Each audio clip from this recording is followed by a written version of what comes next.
Assalamualaikum warahmatullahi wabarakatuh. Perkenalkan, nama saya Tunggal Dewi, NPM 21010300029 dari Prodi PreGMI Fakultas Tasbiyah Ilmu dan Keguruan. Di sini saya akan memaparkan tentang materi Pancasila sebagai ideologi negara terkait peranan dan permasalahan di Tiyuh atau desa. Sebelum ke peranan dan permasalahan yang ada pada Tiyuh, saya akan menjelaskan apa itu Pancasila sebagai ideologi negara.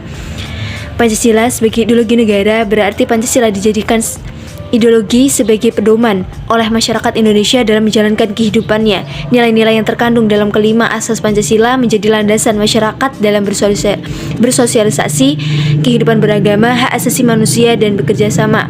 Profil desa, sejarah desa. Dahulu, Tunas Asri masih bergabung dengan Desa Mulia Asri dan belum mengalami pemekaran. Selanjutnya, pada tahun 1988, Desa Mulia Asri melakukan pemekaran untuk pertama kalinya, yaitu dengan memekarkan Desa Tunas Asri melalui program pemerataan pembangunan pemerintah daerah melalui pemekaran dari Desa Tunas Mulia Asri. Desa Tunas Asri atau yang sekarang disebut dengan Tiyuh Tunas Asri merupakan salah satu desa yang ada di Kecamatan Tulang Bawang Tengah, Kabupaten Tulang Bawang Barat. Tiyuh Tunas Asri memiliki 6 rukun kampung yang mayoritas masyarakat adalah suku Jawa, tetapi ada juga sebagian yang berasal dari suku Lampung dan Sunda. Tiyuh Tunas Asri merupakan daerah yang memiliki letak geografis dataran rendah, tidak terdapat wilayah pegunungan dan tidak ada wilayah pantai atau laut. Suhu di wilayah Desa Tunas Asri hanya 20-35 derajat Celcius. Sesuai dengan hasil musyawarah perangkat Tiyuh Tunas Asri dan tokoh masyarakat, maka telah ditentukan luas dan batas wilayah Tiyuh Tunas Asri adalah sebagai berikut. Yang pertama, luas wilayah Tiyuh Tunas Asri mencapai 1.158 hektar dengan batas-batas wilayah sebagai berikut. Sebelah utara berbatasan dengan Desa Mulia Asri, Kecamatan Tulang Bawang Tengah. Sebelah selatan berbatasan dengan Desa Gunung Batin, Kecamatan Terusanunyai. Sebelah timur berbatasan dengan Desa Gunung Batin, Kecamatan Terusanunyai. Dan di sebelah barat berbatasan dengan Desa Margomulyo, Kecamatan Tumijajar. Sebagian besar masyarakat Tiyuh Tunas Asri berprofesi sebagai petani. Dengan luasnya daerah persawahan yang mereka miliki, mereka dapat menanam berbagai macam tanaman yang dapat memberikan penghasilan bagi mereka. Misalnya, padi, singkong, sayuran, atau karet yang dapat tumbuh di berbagai kondisi tanah. Selain sebagai petani, sebagian masyarakat memiliki pekarangan yang cukup luas sehingga memungkinkan mereka untuk mempunyai ternak yang dapat mempunyai nilai jual yang mumpuni. Di antara ternak yang mereka miliki antara lain sapi, ayam, kambing, walet, dan lain sebagainya. Masyarakat setempat pada umumnya bertumbuh pada sektor agraris, sisanya adalah pedagang, montir, bidan, perawat, peternak, wira swasta, dan para pekerja lainnya. Komoditas utama Tiyuh Tunas Asri adalah singkong, karet, dan padi. Mayoritas masyarakat menganut agama Islam 85%, Protestan 5%, Katolik 15%, serta Hindu 5%. Masyarakat tetap menganut agama Islam namun diimbangi dengan kepercayaan lokal yang masih mereka anut. Masyarakat Tunas Asri juga mayoritas suku Jawa, sisanya para pendatang dari Sumatera dan Jawa.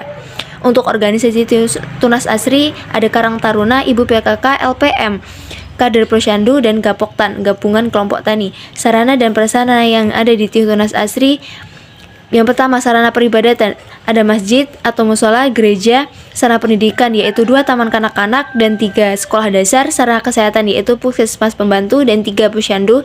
Sarana perekonomian yaitu warung semi modern atau yang disebut dengan Tunas Smart. Peranan kepancasilaan di Tiyuh Tunas Asri: yang pertama, ketuhanan yang Maha Esa, penuh masjid dan gereja oleh jamaah yang akan melakukan ibadah. Yang kedua itu kegiatan pengajian ibu-ibu yang dilakukan secara rutin pada hari Selasa. Yang ketiga, kegiatan pengajian bapak-bapak seperti tahlilan yang selalu dilakukan pada hari Kamis yang dilakukan secara bergilir setiap minggunya. Kegiatan mengaji anak-anak setiap hari pada Taman Pendidikan Al-Quran yang ada di lingkungan pada jam 14.00 sampai 17.00. Masyarakat sangat menghormati kebebasan orang yang menjalankan ibadah sesuai dengan agama dan kepercayaannya masing-masing. Mereka tidak pernah mengganggu atau merecoki umat lain yang sedang beribadah. Yang kedua, kemanusiaan yang adil dan beradab. Penerapan sila kedua di Tiyuh Tunas Asri yaitu masyarakat sekitar peduli terhadap sesama. Contohnya, mereka akan membantu masyarakat yang sekiranya kurang mampu dengan memberikan uang atau bahan pokok berupa pangan. Mereka juga akan antusias ketika ada masyarakat di sekitarnya mengalami musibah kecelakaan maupun musibah lainnya dengan berbondong-bondong untuk menjenguk salah satu warganya yang terkena musibah. Hal ini sangat termasuk kepedulian mereka terhadap sesama manusia. Yang ketiga, persatuan Indonesia. Masyarakat mampu menempatkan persatuan dan kesatuan yang mereka miliki untuk kepentingan bangsa dan negara sebagai kepentingan bersama di atas kepentingan pribadi dan golongan. Masyarakat desa mampu menjaga kerukunan dan kekompakan dengan warga lainnya. Yang keempat, kerakyatan yang dipimpin oleh hikmat kebijaksanaan dalam permusyawaratan perwakilan.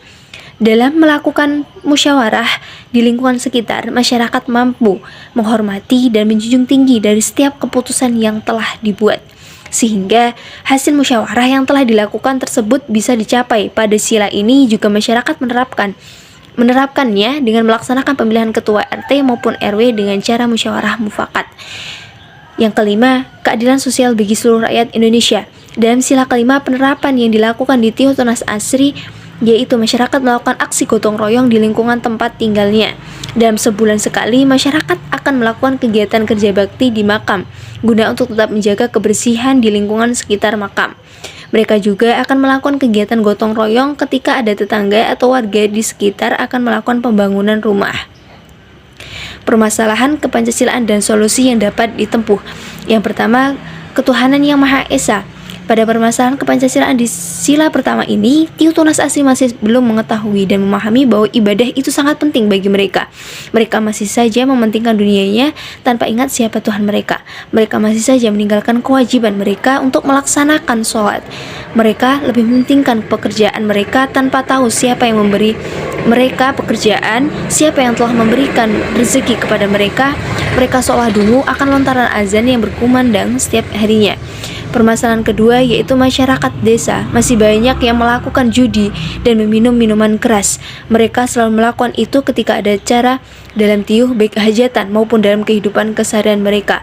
Hal ini membuktikan bahwa mereka menentang ajaran yang sudah Allah berikan. Mereka seolah tuli akan kebenaran yang sudah ada. Solusi yang dapat ditempuh yaitu pada permasalahan di sila pertama ini, yang dapat dilakukan yaitu masyarakat perlu mempelajari dan memahami untuk apa mereka hidup dan apa tujuan dari hidup mereka. Mereka harus paham akan suatu kewajiban mereka sebagai umat Tuhan. Perlu pemahaman yang lebih mendalam bagi mereka untuk tahu bahwa ibadah itu sangat penting bagi hidup mereka. Yang kedua, kemanusiaan yang adil dan beradab. Pada Tiuh Tunas Asri ada beberapa pelanggaran berupa penganiayaan yang terjadi di rumah tangga mereka. Ada pula kasus pencurian berupa ayam, harta benda, dan yang lainnya. Pelaku pencurian melakukan hal tersebut dengan dalih memenuhi kebutuhan mereka agar bisa bertahan hidup. Solusi yang dapat ditempuh yaitu untuk pelanggaran poin kedua ini, aparat desa dengan seluruh jajarannya dapat membagi masyarakat di setiap lingkungan desa yang ada untuk membentuk kelompok siskampling agar keamanan desa dapat terjamin keamanannya, dan aparat juga dapat melakukan sidak terhadap kasus pelanggaran tersebut. Yang ketiga, persatuan Indonesia. Pelanggaran yang terjadi yaitu ada beberapa masyarakat yang masih bersifat egois. Mereka hanya memikirkan kepentingan pribadi mereka tanpa mau tahu kepentingan bersama. Solusi yang dapat diambil yaitu menjadi pendengar yang baik yang merupakan upaya pertama untuk memedulikan orang lain tanpa selalu memikirkan diri sendiri. Dengan mendengar, masyarakat akan mendapatkan perspektif baru. Mereka juga dapat berusaha menahan keinginan untuk selalu didengarkan dan memaksakan pendapat sebagai yang paling benar. Hal selanjutnya yang dapat dilakukan yaitu belajar berempati. Mulailah dengan membayangkan berada di posisi orang lain dan apa yang harus mereka hadapi. Dengan demikian, masyarakat akan belajar peduli dengan kebutuhan orang lain dan tidak hanya mementingkan diri sendiri. Yang keempat, kerakyatan yang dipimpin oleh hikmat kebijaksanaan dan permusyawaratan perwakilan. Pada poin keempat, kasus pelanggaran yang pernah terjadi yaitu kurang adilnya pemerataan bantuan terhadap masyarakat. Pelanggaran ini terjadi ketika adanya bantuan BLT pada waktu pandemi COVID-19. Bantuan tersebut hanya sebagian saja yang disalurkan dan tidak menyeluruh terhadap masyarakat. Hal ini membuat masyarakat uring-uringan terhadap hal tersebut. Solusi yang dapat dilakukan yaitu pemimpin tidak boleh pilih kasih dalam memberikan hal apapun itu. Ia harus selalu bersikap adil terhadap rakyatnya. Pemimpin yang adil adalah pemimpin yang mampu memberikan suatu pengayoman yang baik bagi rakyatnya, yang mampu bersikap adil terhadap rakyat atas maupun bawah. keadilan sosial bagi seluruh rakyat Indonesia. Kasus yang pernah timbul di poin kelima yaitu adanya penyalahgunaan wewenang. Ada oknum yang memanfaatkan jabatan yang ia punya untuk kepentingan pribadinya, yaitu dengan mengambil sebagian uang dari hasil usaha di warung semi modern tanpa memikirkan bagaimana ke depannya. Hal tersebut berimbas pada warung tersebut yang selama beberapa bulan harus ditutup. Solusinya, hal yang dapat dilakukan yaitu dapat melalui pemaksimalan kekuatan masyarakat. Kontribusi masyarakat di setiap aspek bagian negara yang masih relevan dapat membantu pemerintah. Untuk itu, dalam hal ini sangat perlu untuk melakukan identifikasi prioritas masalah dan menemukan solusi. Setiap kontribusi yang diberikan masyarakat akan sangat bermanfaat untuk kemajuan suatu negara ataupun desa.